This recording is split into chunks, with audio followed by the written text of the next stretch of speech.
Yeah. Okay. So what we'll do is I'll do a little introduction to you. We'll be like, hey, this is Ed Swartz, the banana man. And then Bananas and apples. bananas and apple dude.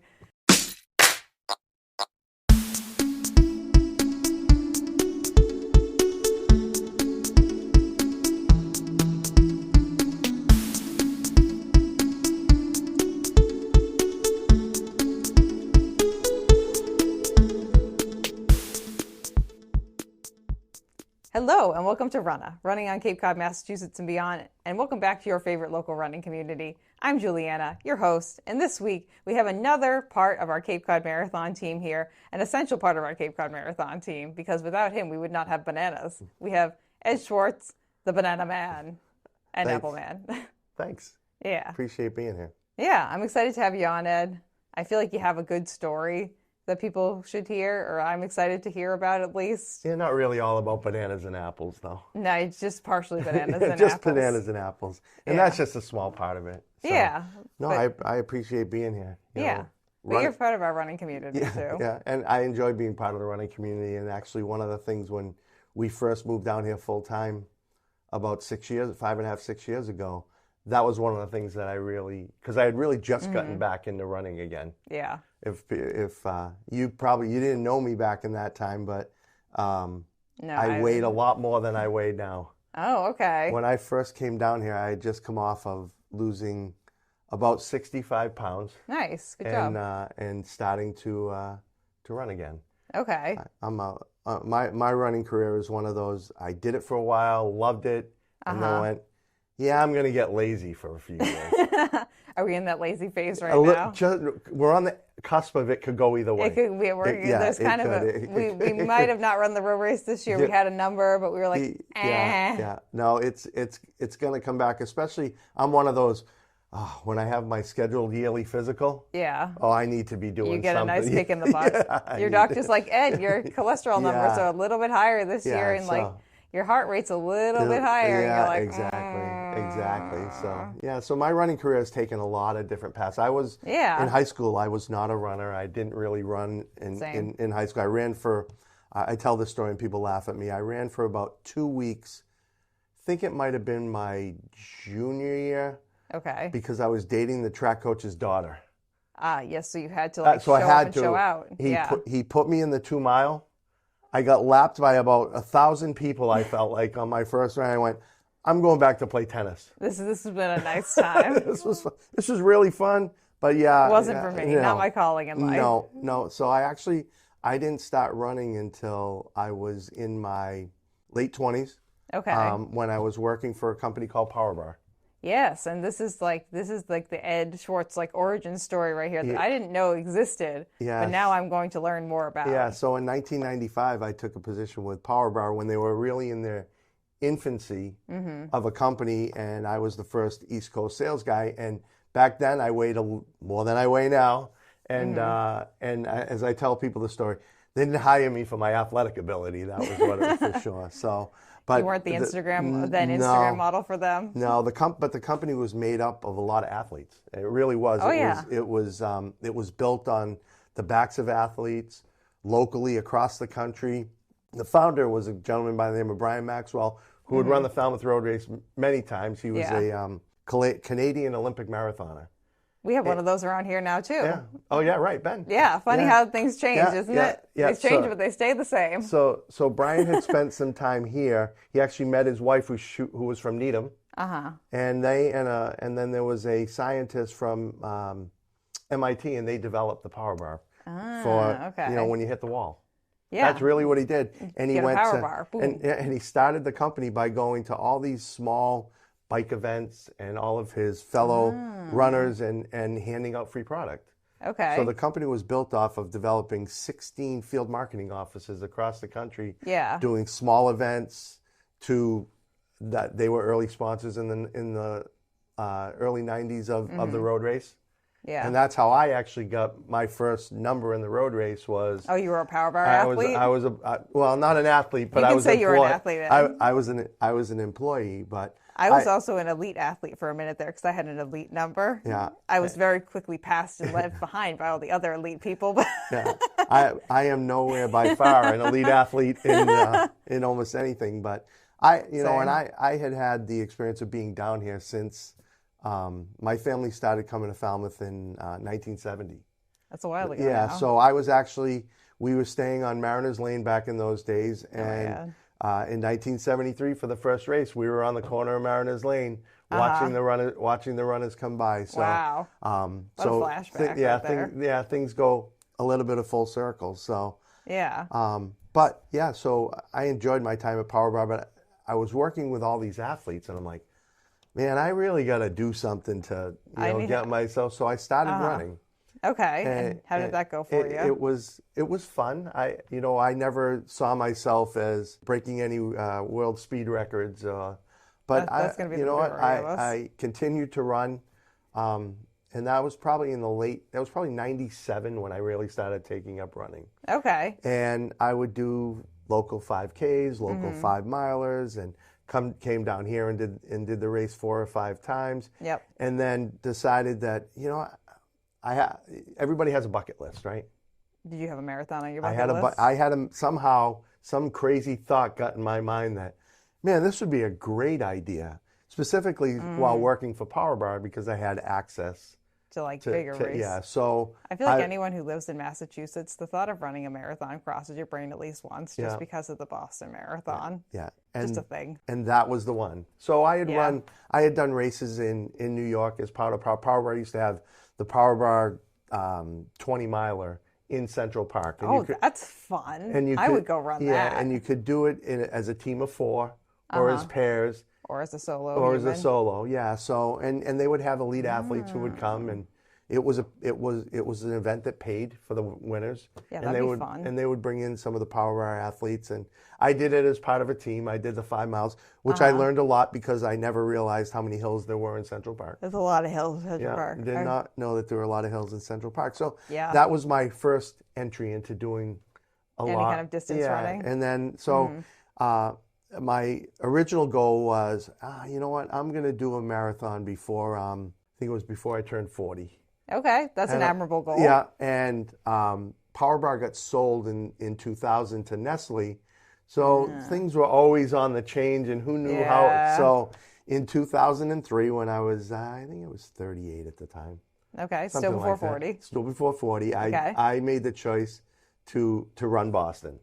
Okay. And I was able to get under PowerBar. I got a number as a sponsorship number, and you kind of living that controversial influencer life before that was a thing when people were like, don't give numbers out to. You're right. So, but you were living on the controversy line already. I was. So what I found the toughest thing was, and I talk to people who train for Boston all the time now.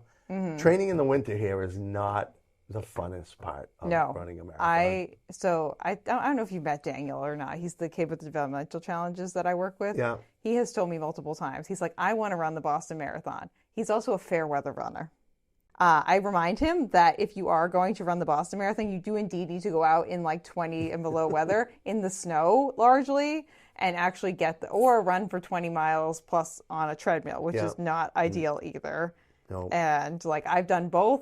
I've done everything in between. I've run Boston twice, and I've consistently run a spring marathon, even though every time I run a spring marathon, I say, I'm just going to run some fun halves and not a spring because I finished the spring training. And I'm like, this sucked. Yeah.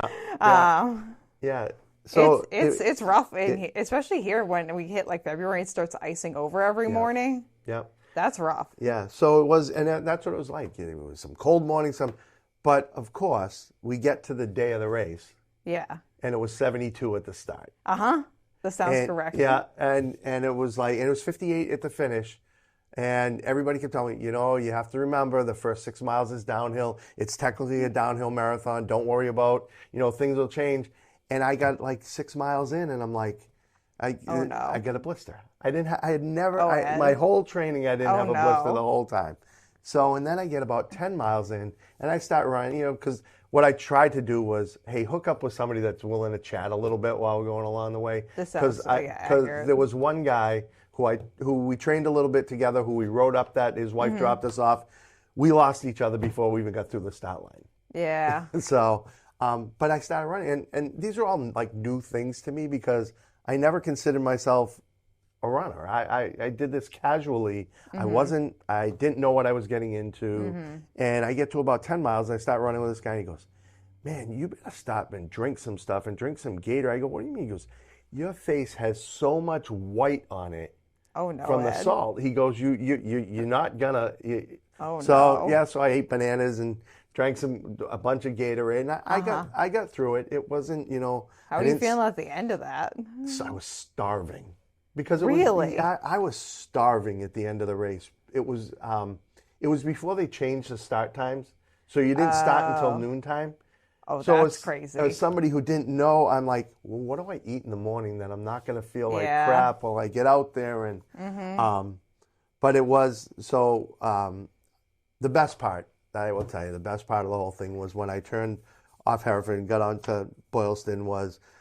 My whole family was right there with my kids who were 10, 11. She was 11 and 7 at the time, and they were and my in-law, and they were just all there waiting. Oh, that's nice. And what I found was what I never understood, and people say it is the emotion the first time you cross a finish line of your first marathon. Did you cry? A little bit. I choked up. I tried not to cry. I cried. I choked up when they gave me the medal and I crossed. I'm like, this was just so cool. Yeah. It's so cool. And people don't, you think about some things you do in life. This is something that most people will never experience. And it changes you. Yeah. And you really learn a lot about yourself. Yeah. Because there was a lot of times out there I'm like, for really a minute, I stopped and walked some of the times and I struggled Walking through is allowed, it. Ed. And I struggled through it, and I had set a time goal for myself, but at the end of it, I'm like, I just want to finish. Yeah. I just want to finish, and that's what I did, and it was great. I finally found my family eventually. Yeah. And my wife said, "Yeah, you really need to sit in the back seat with the window open to drive you smell back." that bad. You're that sweaty and nasty. and then she goes, "So what?" I'm saying, "I'm starving." So we're driving home, and she said, "Well, what do you want to eat? Whatever you want." Yeah, you're the king of the car right now.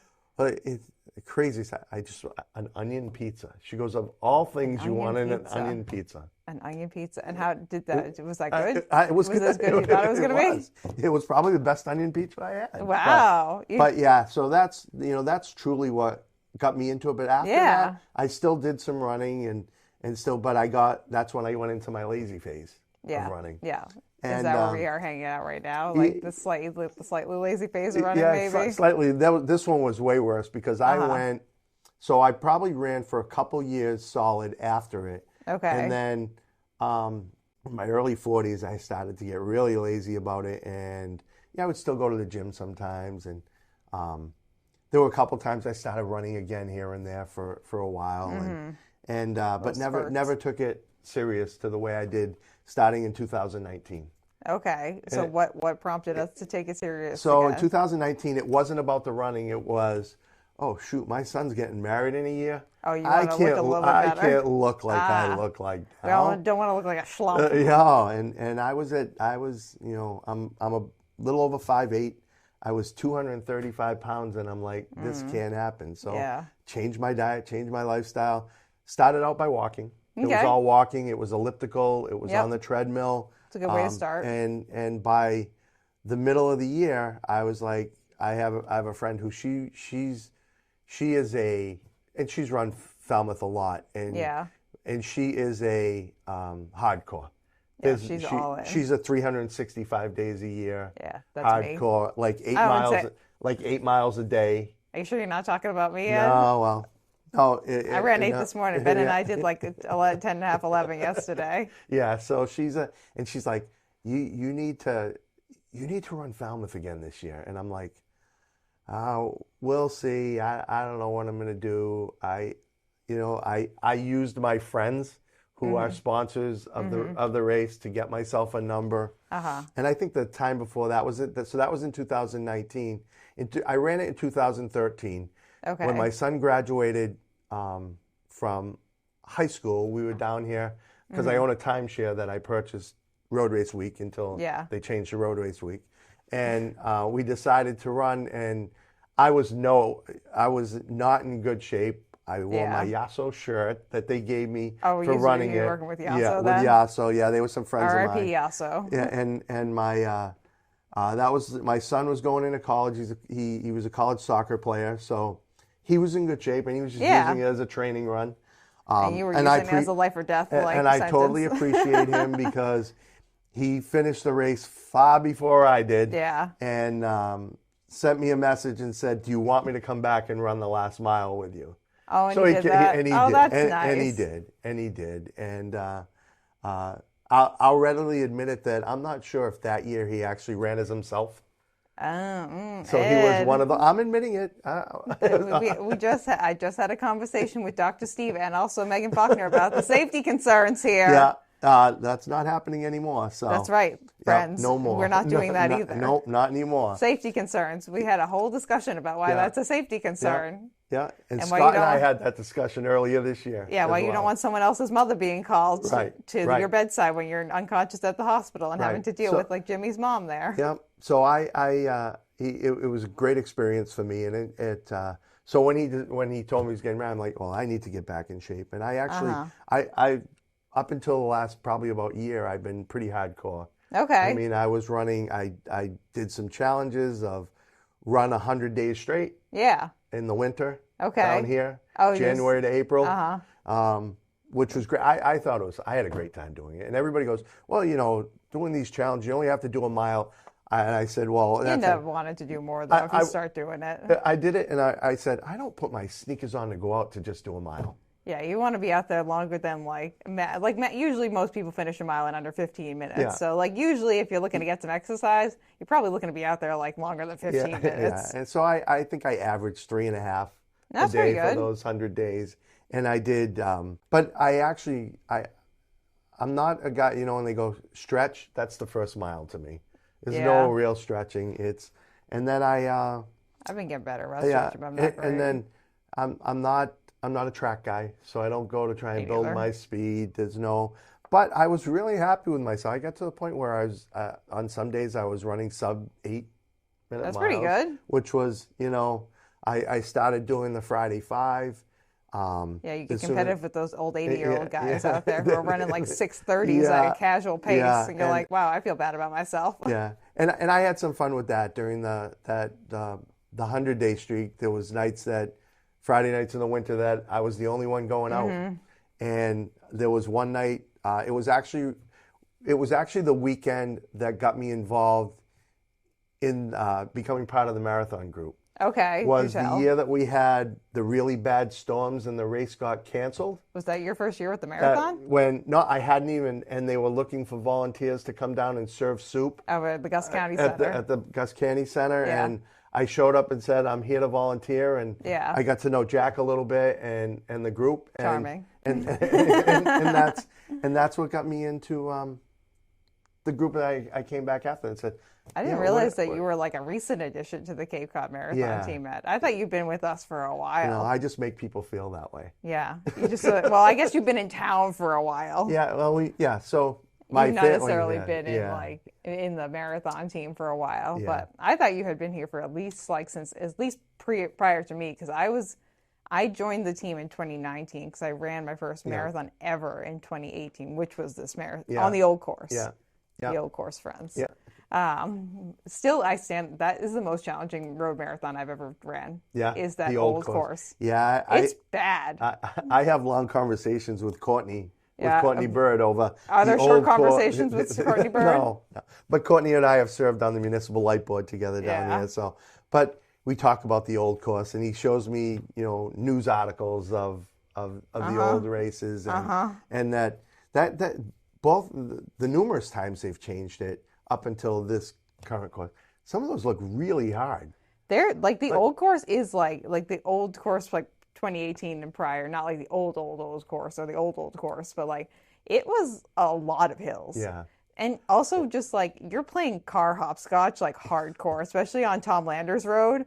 You are taking your life into your hands on that road. I find there's some really good places to run here and some really hard places to run.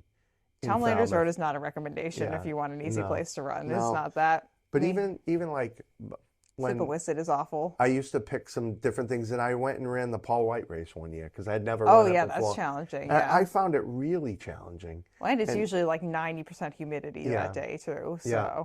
And then one of my favorite ones, and it's crazy, is the Weary Traveler in January, just because of the time of the year that it is. That's one I haven't run yet. Yeah, it was. I've run it a couple times, and where does that start again? At the Weary Traveler. Where is that though? It's in Pocasset. Is it? It's in Pocasset. Yeah, it's one of those side roads off of 28. Oh, okay.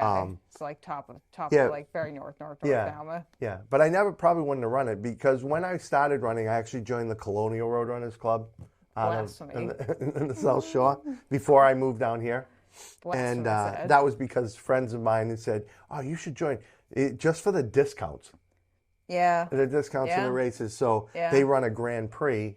That that was the first race of the Grand Prix for that year. I think it was the first and only Grand Prix race I actually did. So I was in, and in my age group, I think I was first after the first race because there weren't that many of us that ran it. So that's fun. Yeah, but we have a lot of like good like local races around here too. Yeah, and that's what I like. I like this. One of the really nice things that I never expected when we moved down here full time was the walking and running community that exists in Falmouth. It's vibrant. Like I love it here, and I love the running community here. I'm the spokesperson for it essentially at this point. But like I don't realize like how much of a vibrant running community we have until I go somewhere else.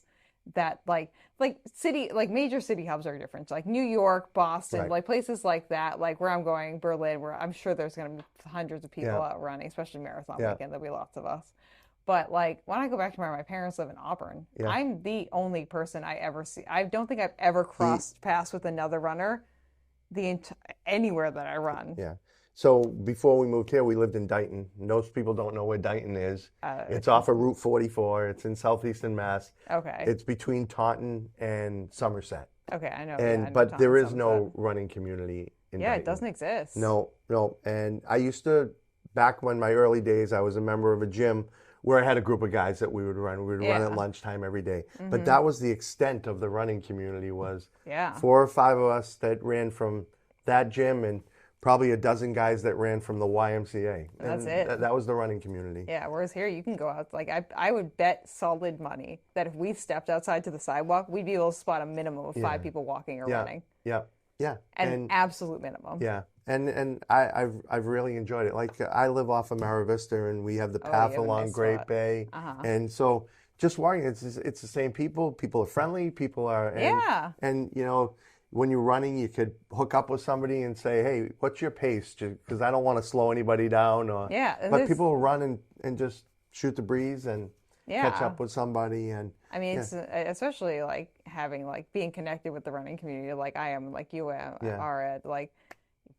I can like text anyone, and like I'm sure I would bet money that I would find a minimum of 2 people to go running with me tomorrow if I like texted like the people that I know. And it's any time of the day. Oh yeah, you can find people who like to run in the evening, the middle of the day, the after, like the morning. Like I have a full repertoire of people that I can pull from depending on what time of the day I want to go out, the distance that I want to run, the surface that I want to run on. I've got the Rolodex going, you know. The toughest thing for me getting used to was the wind.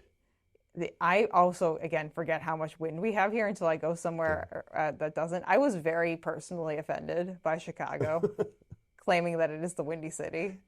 Not for a run, because actually a couple of years ago we had a meeting in Chicago. It was actually our first meeting back after COVID. Okay. And so I went out for a run and ran down to the lake. And I'm like, there's no wind here at all. I don't know what they were talking about. I'm with you. I'm with you on that. And I ran the marathon and I was like, I ran the 5K the day before. I was running around I stayed for a week afterwards too, and I was doing some running and walking, and I was like, whereas like here, like there's a couple of days of the year where we don't have wind. Like usually it's like 1 or 2, like max. But you step outside and you feel like you're in a horror film because something is missing. Like it just feels too quiet. Yeah. And the wind. So I'll laugh. I'll get home and I'll go to my wife. I went out and back, and somehow I had a headwind both ways. Yeah. I don't know. It's the same road. And I'm sure you do the same thing too, where you plan your run around the wind. Like, do I want to hit the headwind on the way out or the way back? And you're like, okay. Or how can I find it where I'm in between enough houses that it's blocked? Well, that's the other challenge too, is like because of all the zoning laws down here, they can only build buildings so high. So they're not really blocking the wind either. Yeah, I'm lucky. On Mara Vista, if you stay on Mara Vista, it's much better. But every time you hit certain streets, you can it's coming across. You get blasted from the back. The only way to like really like stay out of the wind is honestly to go run like more of the trails that are around here. So I did the trails, and shout out to the guy who got me out there the first time was Jason Cullinan. And Jason we know Jason. Jason's going to be on here too. And Jason got me out there to run trails from his house. He showed me how you can cross 28 without getting hit by a car. Yep. To get out to out back. You just go to like BB Woods or something. Yeah. So we went out the trails out at behind Goodwill. Yeah, that's Long Pond. Yeah, it's a Long Pond. I'm not, I visited here. I'm also like highly dyslexic, and one of the places where my dyslexia really likes to shine is directions. Yeah. And so I don't know names of streets to save my life. So as you know, Jason and his family have been running. Well, Jason's like an Olympic athlete or something too. So we went out, and that's his involvement, because we were both involved in Falmouth Net on the fiber optic project, and that's when I was coming on. They were trying to get me on. So Jason and I went out for a run, and then about a week or so later, I'm like, oh, that was pretty good. I'm going to go out and do a trip. Yeah. Well, I had no idea where I was. I got so lost in those woods coming back, and that's pretty easy to do out there. But I finally found my way back on the 28 and walked my way back up towards Crab Apples and figured out where I was. Oh, yeah. I've been spit out there, too, before. It took me 3 times of like me like doing like really terrible orienteering to figure out like how to get around that pond without like getting super lost. And I had my phone with me, so I'm like, but you're in the middle of the woods trying to figure out navigation. There's not a lot of roads for it to pick up. So I had to put you right out at 28. Yeah, so that's my extent of your trail running career. My trail running career. That's your trail running career. I've done it a couple times. Now I consider running along Great Bay Road. We're on the other side of Mara Vista. That's my trail. We'll get you. I'm trying to work with Chris Risco to like kind of like buff up the trail run. So, which that's like, the only problem with that one is it's like, it's not easy to follow that, but they do a good job marking it, but it's hard to run that course when you don't know it. But I've really enjoyed, so when I got down here, it was one of the good things was getting involved with the running club, because it got me to meet a lot of people. As much as I know, you and I had a conversation earlier that I kind of seem to know a lot of people. You have a lot of connections. I didn't, I grew up in Taunton. I grew up in the Taunton area. I was politically involved in the Taunton area many, many years ago, and in Dighton. So that's where my roots were. That's my, my family's been in Taunton for, I think my grandparents came in the early 1900s, and wow, so, you're like original Taunton. Yeah, so they've been Tauntian, Tauntonian. My family owned an office supply business there, so we were, entrenched in the community. So that's where all the people I know were from, and reside. And there are a lot of people from that area who vacation in Falmouth or who have migrated down here. So makes sense. But it got me involved, and now I serve on some committees here and really enjoy it. And my wife and I talk about it all the time. It was the best thing we ever did was move down here full time. Honestly, one of the best decisions I've ever made too is take a job that made me move down here, and like I no longer have that job, but like and that was 9 years ago at this point. Yeah. But like once you get the beach, you're not giving it back. Right. You can't move away from the beach now. Right. Who are you kidding? Yeah. And we live here full time, and I plan to retire here and just continue. There are quite a lot of other people who are retired here too, as you know from the population down here. Exactly. But yeah, I've been in the food industry for 35 plus years, which has helped me to do a lot of stuff with the running community. Yeah, with the running community, and not just the banana and apple story just came from Jack said, "Well, do you?" I'm like, "Well, I work in the industry. I sell produce. I sell produce. I work for the largest tofu manufacturer in the world, and we're an Asian foods company." And I'm like, "Well, I know produce guys. What do you need?"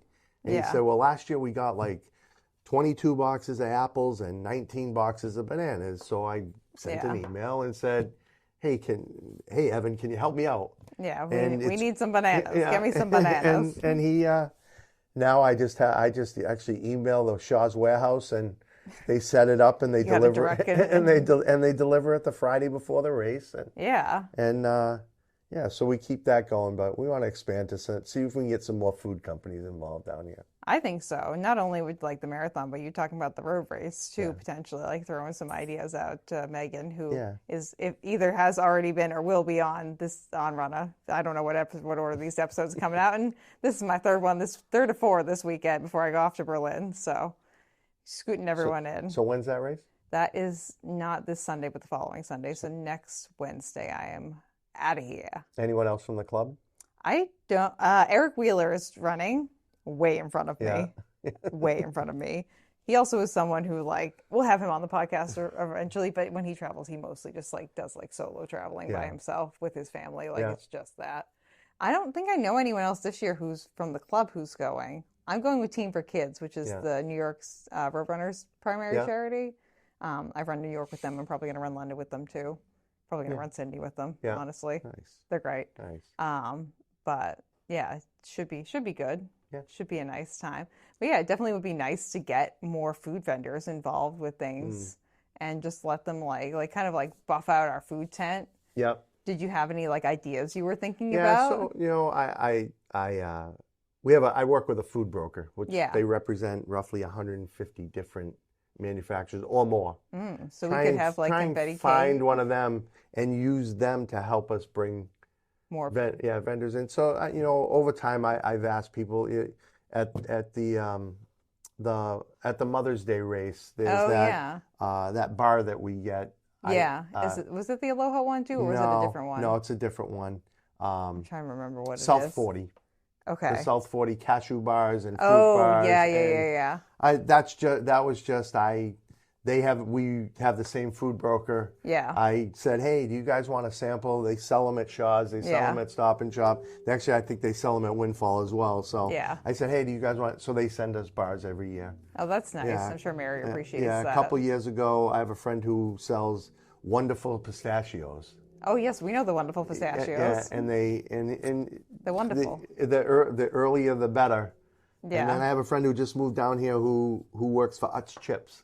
So we're going to try and get Utz Chips involved. Yeah, let's do something with Utz Chips. Yeah. I don't know if we have an exclusive relationship with the Cape Cod potato chip people. I don't think so. I don't know. I doubt it. I think Jack and the Beanstalk is probably our only official hookup. I think we actually buy them. Yeah, because it's those apple cider donuts, man. Yeah. If we don't have those donuts, there is going to be a riot. Yeah, can't beat the donuts at the race on that day. I'll tell you what, as a social media person, that's still the number one question that I get. People confirming in that we will be having the apple cider donuts. And Steven's soups are.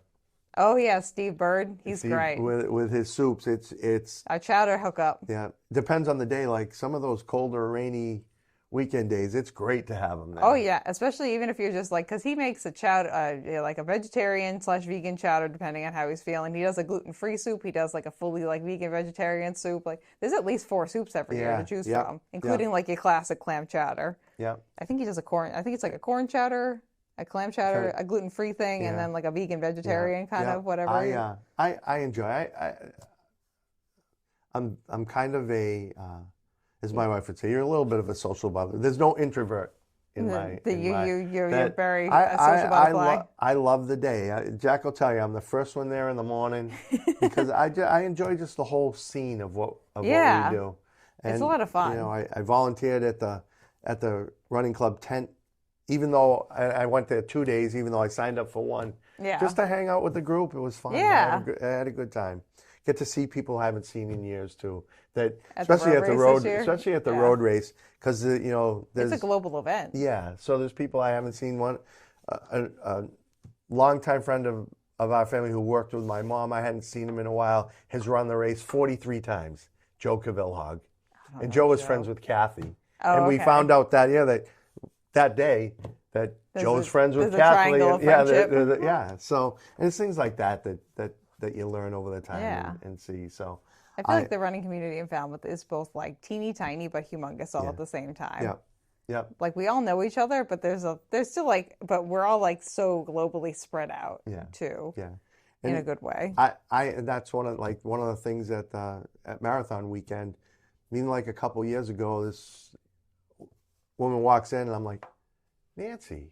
I go, what are you doing? She lives in Florida. But her kids live up there, and they chose that was going to be their first marathon. So her and I hadn't seen her. She went to school with my sister. And I feel like I remember hearing something about this, or maybe seeing this reunion happen like in real time, possibly. Yeah, it was probably in real time. Yeah, because this was like at the expo, right? Yeah, at the expo. Okay, I think I remember this happening. Yeah, so that's what it is. And I find that in running in general, you go to these events, even the small races, and if you're in your area that you grew up, you see people you haven't seen in a long time. And it's an excuse to be social. Yeah, you run? Oh, really? Oh, and then you get to catch up with everyone. Yeah, exactly. It's definitely a nice time. Exactly. Yeah. So, it keeps me involved, keeps me busy. Yeah. Keeps me busy. Yeah, and I'm glad that you are part of our race, Ed. Like, definitely, like, besides there's the bananas and the apples, you bring a lot to the race, too. Yeah, I started out, besides that soup, I started out as the trash recyclable and composting guy.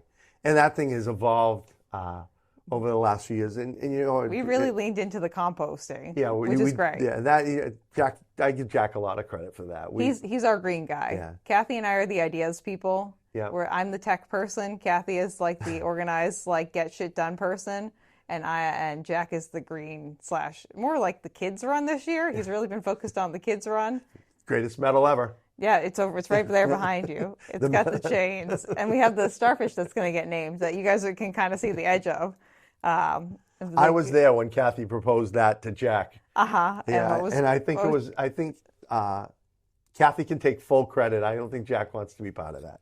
Yeah, I think we also had the discussion that either Kathy or I is probably going to have to run in the Falmouth Road Race mascot thing next year. And Megan also saw this the other day. And she was like, what is that? I was like, oh, that's our new kids mascot. She's like, we have the mascot run. I was like, Kathy and I have already had that conversation that one of us will be running in the mascot run. If we want to be competitive, I might have to do some speed training, or Kathy might have to do some speed training, but we're working on it. Yeah.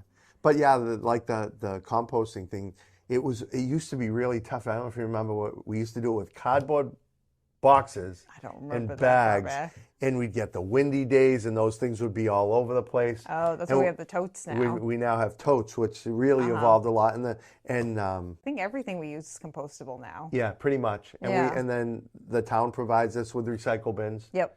So it helps that the recycling coordinator is part of the running community here in Falmouth. And Mary's really good at helping out with that, and it's really evolved into it's the ease of it now. It was hard before, lugging those bags down, dumping them into the big bins. Now with the totes, you just roll them and it's easily recognizable. Yeah, that's the thing too, is like we want, like, it's nice for us to do all these like environmentally friendly things. Right. And like we're gonna do them regardless if you guys can see them or not. But it's nice to be able to like show runners who are running with us, like, this is like a visual representation of like the work we're doing behind the scenes for you. Right. Just like subtle reminders, like even just like having like the giant water monster that we started using like in the middle of the finish line area. So people are like, oh yeah, there are no water bottles here. That's why the water monster is here. Yeah. And one of the other amazing things to me, because I was never really involved in really big events. Yeah, which was still like a mid-sized event. Yeah, but still, Falmouth Road Race is a big amount event, of volunteers that you get for everything here in Falmouth. People love to volunteer. Yeah. And we love that they love to volunteer. Yeah, it's and most people, when I did it for the sweatshirt. Yeah, it's a nice sweat. I was just wearing mine. It's a little bit too toasty, roasty in here to wear a sweatshirt, but like definitely like it's a way I hook people in too, because I am, as you might guess, said, Cape Cod Marathon's like #1 fangirl. Yeah. And I will politely harass anyone into being part of Marathon Weekend, whether you're running the marathon, the half, the relay, the 5K, or you're volunteering with us. Like, I will find, there's no way to wiggle out of it. You can't wiggle out of it. Like, if you don't want to run, then you can volunteer and you get a nice sweatshirt. And I love the sweatshirts. It's fun to see the different, you know who's volunteered over years because the different colors come out. Yep. Everybody has a favorite color that they like. I like the maroon ones we have this year, I do that. actually. So for me, it's the maroon one and the gray one from just the plain I like gray the gray one from too, a few years ago. with like the kind of dark blue logo up here. Yep. That was a nice one too. And it's what the other thing is.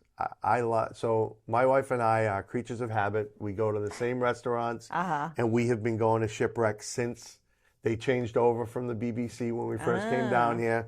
So it's great to see them, not just ours, but how involved they've gotten into the running community in town. Yeah. Have you met Alex? I have. He's a good dude. I've spent some time with Alex. Yeah, he's a good dude. Because I used to tell people that if you ever wanted to assassinate me, you can find me because I go to the same place at the same time every Friday night. So if they're looking, you're probably at Shipwrecked.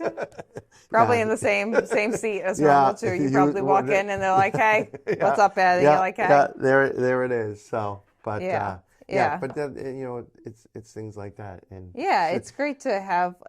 Kathy and I have had this conversation a lot too, where like every year we're adding something to the marathon. We're getting a little bit better, and like not that there was anything wrong with South Coast Wind, but they're not like a local organization that has just like general goodwill about it within the community. And having Shipwrecked as our title sponsor this year, it just added just like that little je ne sais quoi that like we kind of like needed to bring ours up to the next level, where it's a local organization that is well loved by the community and by the tourists, and it's something that like you slap it on something, people know it.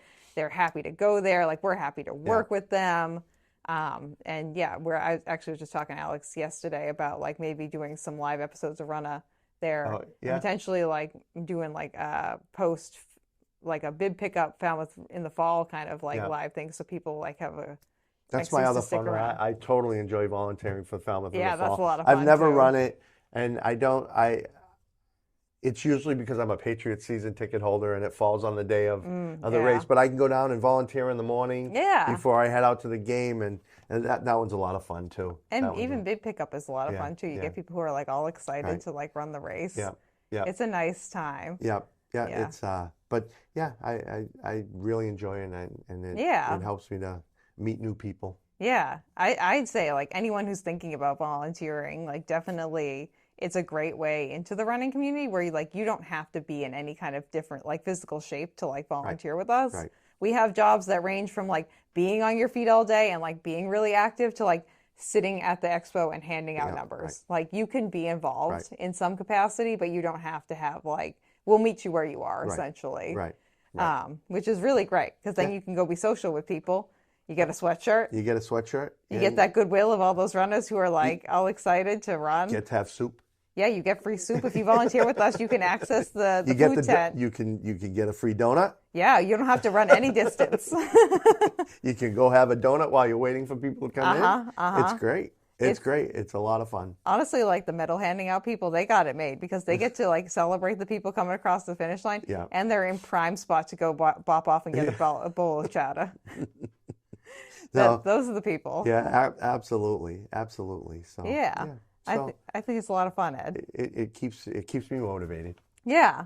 Do you have any like goals for your running right now, or like goals for your just hanging out, just to get out there, hanging out, just doing a thing. Just to get out there. I have I'll share races on the calendar. No races on the calendar. I need to get myself back into my motivational stage. Yeah. So you don't have to do anything, but if you want to, you should. I do. It's my motive. But the one thing is, I may not be running, but I walk. If I'm not running, I'm walking. Yeah. So which is still really good for your health. Right. Try and keep moving. Yeah. Try and keep moving. That's the best way to stay moving is to just keep moving. Yeah. And now that we're in local summer, it's way better to have. This is local summer right now. Now we're in local summer. So, this is summer for the locals right now. As soon as school starts and all like the big tourist like population leaves the town, it still is just as busy here because all the residents are like, I came home from a tattoo convention Monday night, 8:00 Monday night. Anejo is popping. Quarter deck is popping. I'm like, is there a holiday that I missed? Like, is this not on the calendar or something? Yeah. But it's just, it's like kind of the first or second official week of like local summer right now. Yeah. And I enjoy it now, but now it's leading up to the race. Yeah. Yeah. And we're looking forward to that. So. Are you doing, so this year, do you have any specific roles that you're playing at, or is it just Banana Man? No, I'll get the bananas and apples, and Bob McDonald and I, we have a specific, we go over there at 7:30, we load them in the truck, and then we do that for 2 days, and then I try and help tour coordinate the recycling, composting, and then I do whatever Jack asks me to do. Yeah. You know, if you need me to run to do this, Yep. or you need, and my first goal every year when I get there in the morning is, who loaded the truck to look this way? So I try and reorganize everything so it's easy to get the stuff out and move the things around and try and take control of what comes out of the back room here and gets just put in the truck. I feel like if anyone actually saw the size of like the office here, like in like the full office, and then also saw how much stuff this marathon, like we need to run the marathon, you would really just be like, how the heck where do they put things? Yeah. And the answer is, we don't know. Yeah. Yeah, right. Right. Yeah. They just kind of come and go, and if they fit, they fit, and if they don't, Yeah. we fit them somewhere. Yep. So yeah, That's just how it goes. So I'm looking forward to I get there at 5:30, 6 o'clock in the morning till we close down for the day, and then on Sunday, I think the Patriots are away, so they don't play till 4:30. So it's perfect. It's perfect. Yeah, awesome. It's perfect. It's a perfect day for everyone. Yeah, you know? exactly. Yeah. Exactly. Also, it's good for people. Anyone who's watching this too. Like Ed is a good friendly face to go like flag down if you see him like walking around at the finish line or wherever you are. Like if you have a question, Ed can probably at least point you in the correct direction. That's what I try and do. The direction pointer. Yeah. I may talk your ear off for 5 or 10 minutes and keep you. That's the price that you pay to understand like what direction you should go in, or if you're going the right way on the course. You know. And if I don't know, I point you to Jack or Kathy because that's it. Yeah. Kathy, those are my two go-tos too, where people are like, can I do this? I'm like, I don't know. I don't know. You see that guy up there with that orange jacket on? Yeah, he's usually wearing like orange or red or whatever. I just got a jacket this year that Marathon Sports made us, and it says announcer across the back. Nice. Yeah. Nice. I was like, wow, look at me being an official over here.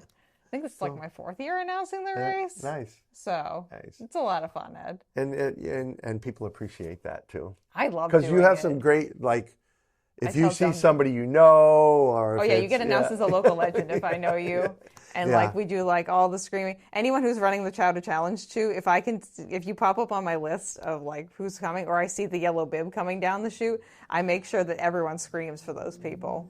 I give those people a real lot of credit. Yeah. I do too. I have no running a half on Saturday and a full on Sunday. I will tell you that's not even close to the bucket. It's never even going to... Wait, you don't want the spoon? No, not in general. The spoon medal, Ed? Back during COVID when I was doing a lot of running to keep my sanity for work, I did myself what I think they refer to it as the dopey challenge at Disney. Oh, so you did the 5K, the 10K, the half, and the full? No full. Oh, the goofy. It must be the goofy. The goofy, yeah. Goofy is the 5, 10, half. So dopey for the real dum-dums like myself out there. I've never ridden the dopey, but I've done the Chowder Challenge twice. Yeah. And I'm training for a 50-miler, so you know what? I'm as dopey as all shit. Exactly. So I did my own goofy at home, but I did it backwards. I started because I'm like, wow, it's not going to be build up. I do the half first. I can get myself through, a 10K the next day, and so I did my own. That's my preference too. So the 2 years I did it. So I did it in 2019, like officially on the course, and then 2020 I had signed up for it, but I did it virtually. But because I was able to choose what I was doing, and no one was forcing me, I did the full marathon the first day. I did the half marathon the second day. Yeah. I actually, some people are like that all the races were getting canceled. I think it opened me up to do some virtual stuff at races I never would have done. Like I did the Disney Star Wars half. Yeah, just for because the medal was really cool. So, yeah. Even at my age, the medal was really cool. Disney has some really fun medals. Yeah. Like I've done some of their 5Ks only because I want the medal. Yeah. And I know I'm going to run a 5K at some point anyway, so it's not like a dire distance. It's not like, I signed up for like a 100-miler and I better like get my ass in gear, you know. And I was one of the ones that, I know they didn't want anybody on the course, but I was lucky that I lived here. Oh, did you run the Falmouth Road race? I didn't do the whole thing. I did 3.5 out and 3.5 back, so I could cross the road race finish line. I ran out to mile 3 on the bike path just because, like, you know how mile 3 through 1 is. It's kind of unsafe to be running on. Do I run on it anyway? Yes. Don't do that, friends. Don't risk your life. That's my life I'm taking into my hands. But I ran out to mile 3 and I ran it through the finish line, and then I ran another, and like it's about 2-ish miles from my house to that point. Yep. So I just kind of was like, yep, that's it. That's good. That was a nice I started time. at my house, and it's about 3/4 of a mile down, so I went out to almost like mile 4. Yep. And then turned around and came back. And then just ran back home. Yeah. Just so I could run that hill twice. It tastes better on the back the second time around. And that is one of the ones that when it comes to the race, I have a lot of friends who are runners off Cape that go, oh, I hate that race for that hill at the end. I'm like, it's really not that long. It's not a bad hill. It's steep, but it only lasts like not even 1/10 of a mile. It's not that. It's not a bad. Noah Hill, I have so I don't know if you know this, but me and one of the hills in town have a personal vendetta against each other. Like we have a known rivalry, and it's the golf course hill in Woods Hole. Oh, yeah. It's the one, it used to be right past mile 19 to the old Cape Cod Marathon course. Yeah. If you want to torture yourself. It's part of the Seagull. But it's not. But you go down it. Right, You're going down it's that first mile of the Seagull 6, except you want to take it up instead of down. Yeah. Because it's just windy enough, and it's just steep enough, and it's just like you can't run. It's just everything just enough where you get to the top, you're like, fuck this shit. me and Hills have not just one hill.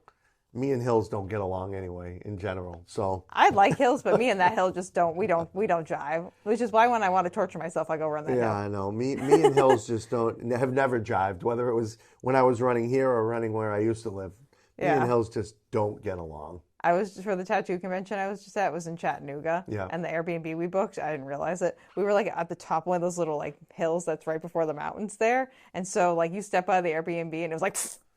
Yeah. And we walked there and I ran from there and like it was a straight like 45-degree down and a straight 45 degrees up for going in and out of that bad boy. And I said, no, I don't want to live here. When I was running with the group that years ago when I ran, there was only 2 hills on the course, and it was because we crossed over 495 twice.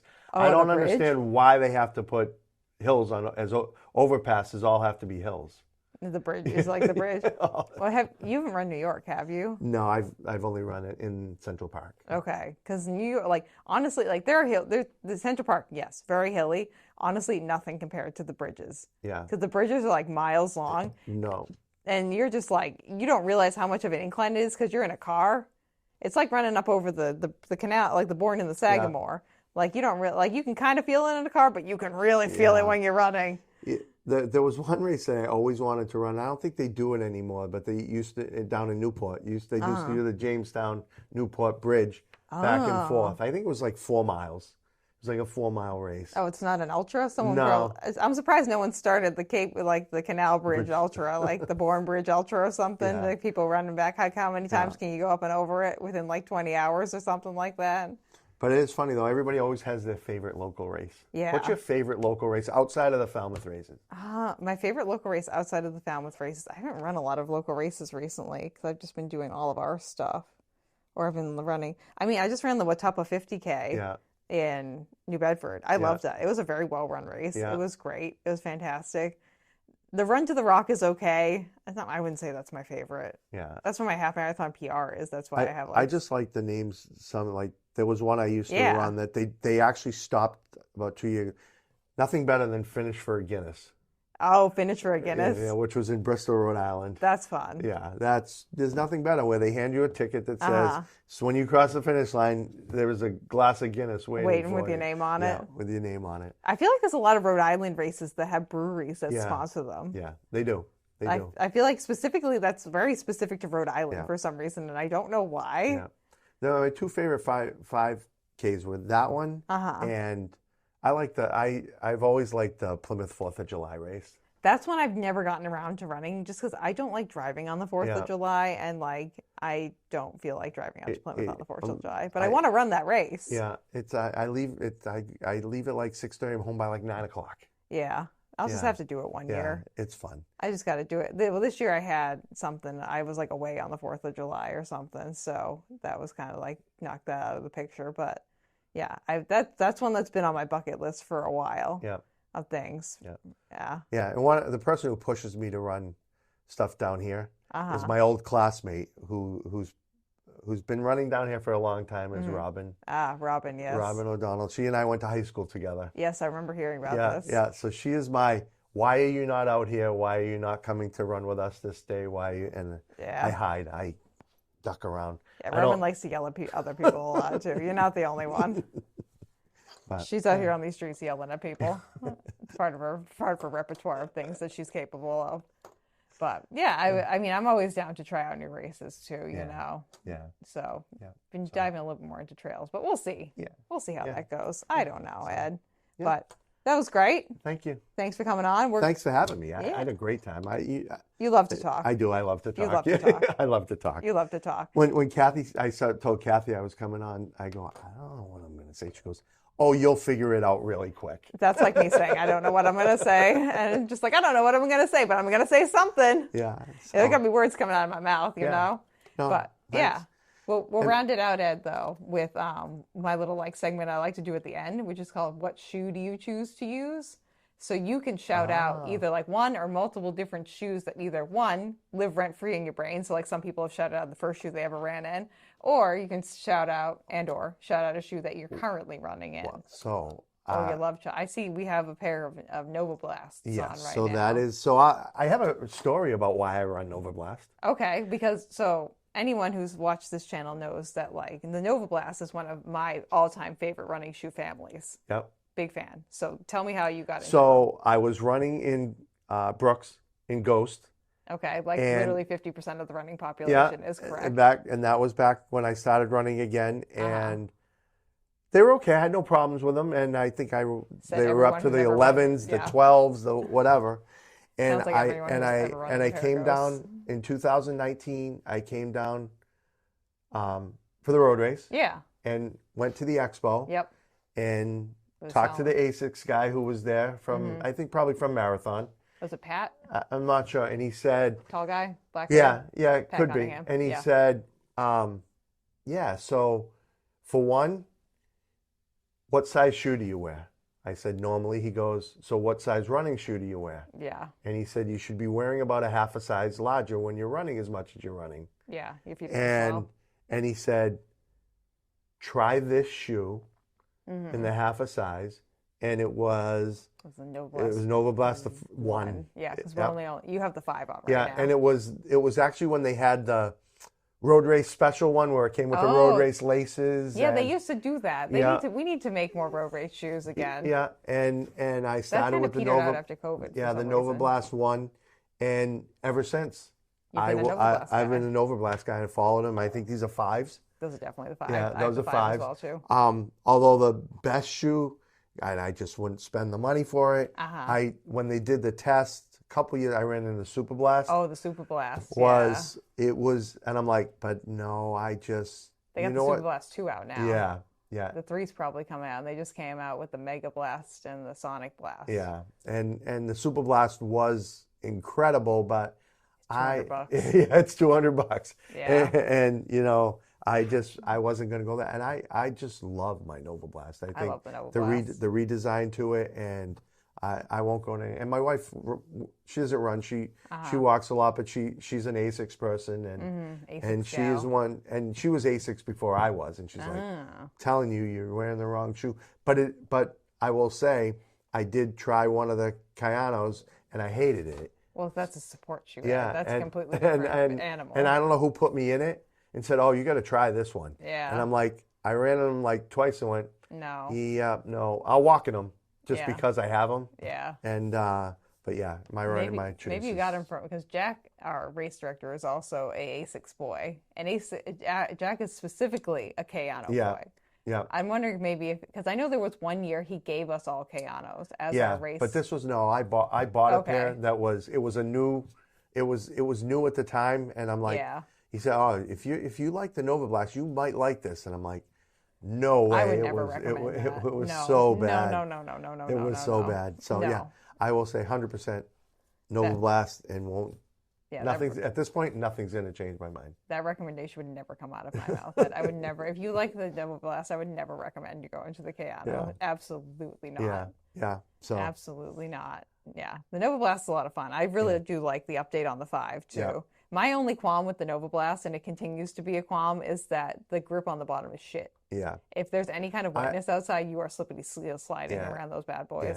Yeah. And when I'm in my running mode, I go through shoes really quick. How many miles do you usually get out of a pair of shoes, Ed? I try and get a couple hundred out of them, 250, 300, but it's not even close. But it's not so much the bottoms. I rip through the top. Oh, okay. So you're like the top of the shoe version of me. I get like 250 if I'm good. If like the shoe is like durable, I get like 250 out of a shoe, but I shred through the bottom. Yeah, no, I rip through the tops. And like, I mean, you can probably go in my closet now and see 2 or 3 of them that still have some bottom left that I'll like, throw on. You know, do you like duct tape your shoes or something? No, you always have to keep that pair for the winter. Yard work or something. Yard work or the winter. Yeah, where it's just gross. Yeah, it's gross. I mean, you go, yeah, I'm not wearing those shoes to go out in this stuff. Yeah, no. Yeah. Yeah, I do love the Nova Blast. Yeah, I'm with you. I'm with you on that. Okay, we've agreed on that. Some year with the race committee shoes that we get, maybe we can turn Jack into a Nova Blast. Maybe. He got like a weird variety of shoes this year. I was looking at the shoes that he got for everyone. There's like Nimbuses, there's Nova Blasts, I got the Cumulus. Yeah, I don't know what mine is, but the thing I like about it, I love the color that I got this year. Oh, what color is it? It's like a greenish. It's kind of like your shirt. Okay. And it's an off color, but I'm like, yeah, I like that. It's green and black. Oh, okay. Yeah, because that's one of the things I always struggle with Nova Blast. Yeah. Some of the colors just don't. They're a little bit. They're colors that I like because they're like usually very flashy colors. Yeah. Where like the brighter the shoe, the better for me. I want to be as visible as possible when I'm running. Yeah, that's why I get the bright green. Yep. And I'll be out and there'll be guys coming around the corner off Manon on the Maravista. I'll never miss you. Yeah, good. Don't hit me. That's my goal too. Is like I don't want people.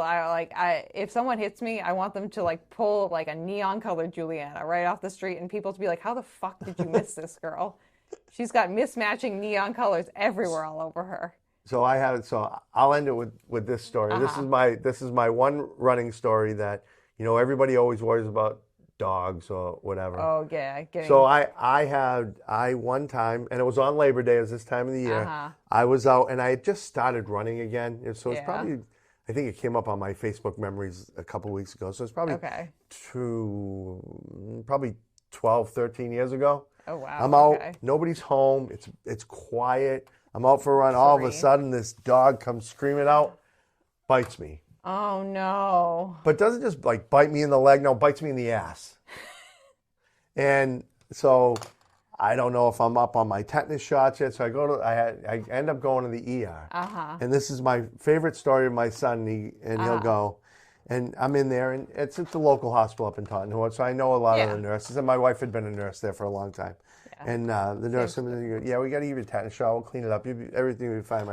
My son goes, "Dad, what happened?" I said, "I got bit in the ass." He goes, "Well, next time run faster." And that was it. That's a good story, Ed. As of right now, I've not been bit by a dog, but like I don't rule it out. It'll probably happen eventually. There've been really close calls for sure. Yeah.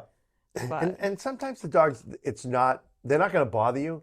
It's just it's the sudden like movement towards you where you're like. Yeah. So this one just came bolting out of a house, and I didn't have a chance. Yeah. I didn't have a chance. Yeah. And it wasn't a really big dog, but he got me good. Yeah. Got me good. Do you have a scar on your ass now? A little bit, but I do say to it's still my favorite story. Just run faster. Just run faster. Just run faster. That's the answer to everything. Yeah, just run faster. You betcha. Well, thanks for having me. Yeah, thanks for coming on, Ed. Appreciate it. If anyone has needs a way to contact you, is there a good way to contact you, or you just want people to find you out there in the world? No, they can find me. They can find Ed out there in the world. They can find me. What? Just find somebody. Somebody will know me. Yeah, and just ask them for my number. Like. Yeah. Just ask them for my number. Yeah, but I am on the EDIC board here in town, the Economic Development Board. Well, Kathy knows how to get a hold of me here at the running club. Or they can show up marathon weekend. Yeah. And you'll probably be somewhere. I'll put 'em to work. Yeah. I'll find something. You want something to do? You want a volunteer job? Yep, we'll find something. We probably only have like 3XL sweatshirts left, but you can still walk around in one of those. Right? It's okay. Right. We may have some old shirts. Yeah, we do actually.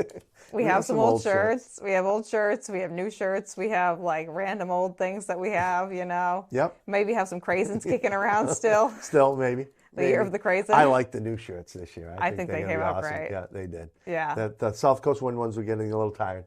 Yeah, it's time to bring out the shipwrecks. Yeah. So, so thank you. Great. Yeah. Appreciate it. Thanks for coming on, Ed. No problem. Thanks. Awesome. Good. And friends, definitely if you'd like to get in contact with me over here at Runnah, and if you have any questions for Ed, that's the best, probably the easiest way to do that. That's at runnahpod@gmail.com and also at runnahpod on Instagram. And that's it. That's the end. We'll see you guys on the next episode of Runnah, and hopefully we'll see you at the Cape Cod Marathon weekend in some capacity. Bye. Bye. Nice job, Ed. Thank you. Thank you for listening to this episode of Runnah. This podcast is edited, hosted, and produced by me, Juliana Coughlin. Brought to you in part by the Falmouth Running Club and the Falmouth Community TV station. If you'd like to connect with us, you can find us on Instagram and on TikTok at runnahpod, and you can send us an email at runnahpod@gmail.com. And our original theme music was brought to you by the one and the only wonderful Jeffrey Hutton. And keep up the great work. I'm proud of you.